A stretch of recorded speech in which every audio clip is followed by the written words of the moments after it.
Les justes sont ces gens qui ont sauvé l'humanité. C'est des personnages qui sont lumineux, c'est des personnages qui vont vers le bien, c'est des personnages qui sont profondément humains.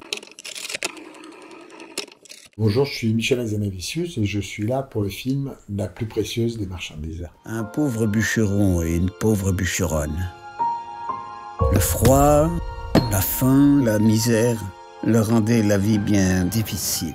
Je décrirais ça comme un film d'animation qui s'adresse aussi aux enfants, mais pas exclusivement, qui se passe pendant la Seconde Guerre mondiale, autour de la déportation, et qui est écrit comme un conte, et qui est un film qui met en scène ce qu'on appelle les justes. Ces personnages qui ont sauvé l'honneur de l'humanité pendant la guerre, c'est-à-dire ils ont sauvé notamment des juifs, mais tous les gens qui étaient persécutés par les nazis, et ils les ont sauvés sans autre raison que morale ou éthique, sans rien avoir à gagner, sans chercher à être des héros. Ils l'ont fait parce qu'ils devaient le faire.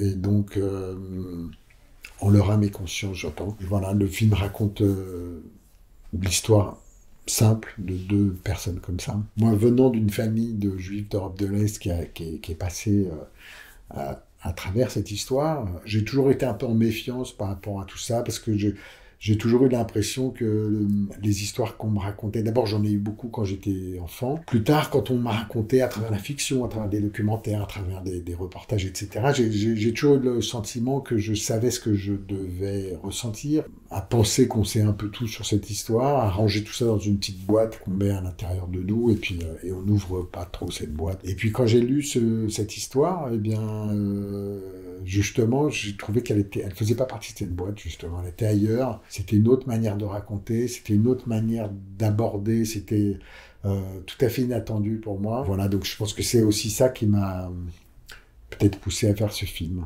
Puis, un jour,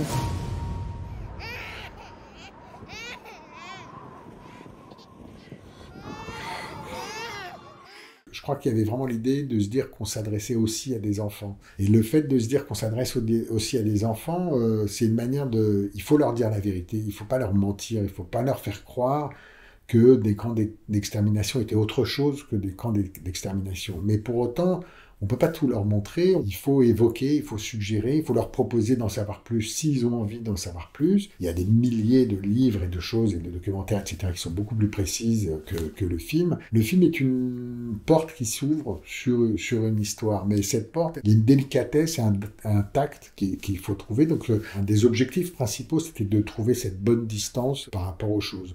Puis il y a aussi autre chose, c'est que jusqu'à il y a pas si longtemps, c'était le temps du témoignage, c'est-à-dire c'était le temps des survivants. Mais quand les survivants d'une histoire commencent à disparaître, aujourd'hui les quelques survivants qui restent étaient des enfants plutôt en bas âge à cette époque-là, puisqu'on va fêter là dans quelques jours les 80 ans de la libération des camps. De fait, cette histoire rentre dans la grande histoire. Qu'est-ce que c'est que ça? Ne sais-tu pas à quelle espèce il appartient? C'est un sans-cœur. Là, on parle des justes.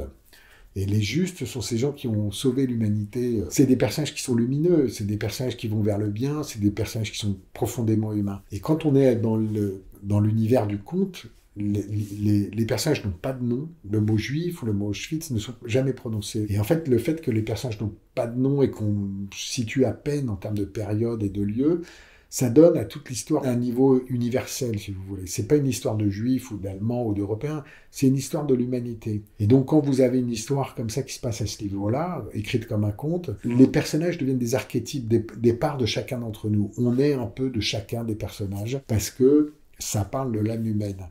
Et en fait, ça nous dit quoi? Ça nous dit qu'on est potentiellement des bourreaux, potentiellement des victimes, mais, c'est le cas de cette histoire, on est aussi potentiellement des justes. C'est-à-dire qu'on a le choix toujours de se comporter comme des justes. Les justes, c'est des gens qui avaient une boussole morale en parfait état de marche. Et je trouve que ça, c'est quelque chose qui est non seulement qui est très actuel, mais qui est très réconfortant à entendre. Même si on a le sentiment que le monde s'écroule autour de nous, on a le choix de bien se comporter.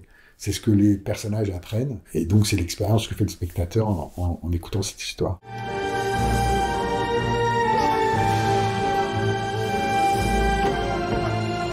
On est parti de dessins que j'ai fait qui étaient assez classiques, et après il y a une espèce de négociation avec les équipes pour soit simplifier ou les rendre dessinables par beaucoup de personnes et les rendre animables. Quand je dis animables, c'est-à-dire vous pouvez pas avoir trop de traits dans des personnages d'animation parce que ça coûte très cher. Donc c'est cette simplification-là qu'il a fallu trouver pour qu'elle rentre à peu près dans notre dans ce qui était faisable. Après, ce qui est, je dirais, un peu paradoxal, c'est que les personnages principaux sont ceux qui ont le maximum de mouvement, ce sont ceux qui doivent être dessinés par le maximum de personnes, donc ce sont ceux qui sont le plus simplifiés, bien que ce soit les personnages principaux, et des personnages comme les gens, les déportés dans des scènes de train, etc. Ils ont un plan chacun, donc moi je n'avais affaire qu'à un dessinateur, donc ceux-là sont plus proches en fait de mes dessins originaux. J'avais pas besoin de trop les simplifier, donc en fait à chaque personnage, suivant ce qu'il avait à faire, c'était à chaque fois comme une espèce de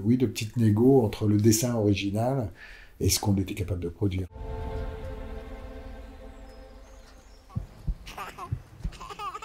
Les sans-cœurs ont un cœur. Mais dans toutes les guerres, il est nécessaire, je crois, de déshumaniser la personne que votre adversaire, ennemi. Vous devez tuer des gens, c'est ça la guerre. Et si vous acceptez que ce sont des êtres humains, ça fait de vous un tueur, ça fait de vous un meurtrier. Il y a toujours cette entreprise de déshumanisation de votre ennemi. Et c'est vrai que cette trouvaille de dire les sans-cœurs, on ne peut pas mieux trouver pour incarner la déshumanisation. C'est-à-dire que si vous retirez une personne que vous voulez tuer, même le fait d'avoir un cœur, c'est qu'évidemment, ils sont tuables. C'est effectivement une très belle métaphore trouvée par Jean-Claude Grimbert. En tirant un peu le fil, elle permet d'avoir des jolies séquences. Ouais.